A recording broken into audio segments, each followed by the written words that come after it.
বন্ধুরা দেখো, সকাল সকাল কলকাতার সড়কে তখন যাচ্ছি নাস্তা করতে। যে বাজারে আজকে ভিড় কেমন লাগিয়েছে, পুরো জাম আছে একদম সড়ক। আর আগে আছে আকাশ আর পাপ্পু। বাজারটার নাম হচ্ছে সামালি বাজার। এই মাছ সব কিছু পাওয়া যায়। আর এই দোকানে আমরা নাস্তা করবো। আমরা বসে দেখি নাস্তা করতে। এদিকে আছে আমাদের পাপ্পু ভাই, আর এদিকে আছে আল্লাহ। আজকে পরোটা অর্ডার করে দিয়েছি, পরোটা দিচ্ছি। চপ, মুড়ি আর ফুলুরি। রুমটা অবশ্যই এটা নয়, রুমটা এদিকে আছে উপরে। এই আমি থাকি এই রুমটাতে, দেখাচ্ছি তোমরা। ছোট্ট একটা রুম। এই রুমে আমি এখন না। কিনে আনলাম দই, অল্প দই খাবো, বুঝতেই পারছো।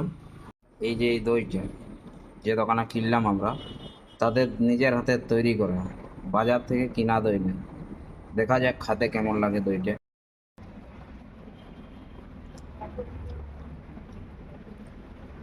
তো ভাই, কিনা দইয়ের থেকে হাজার গুণে ভালো লাগছে, কারণ তাদের নিজে হাতের তৈরি করা দই। হেব্বি লাগছে খাতে।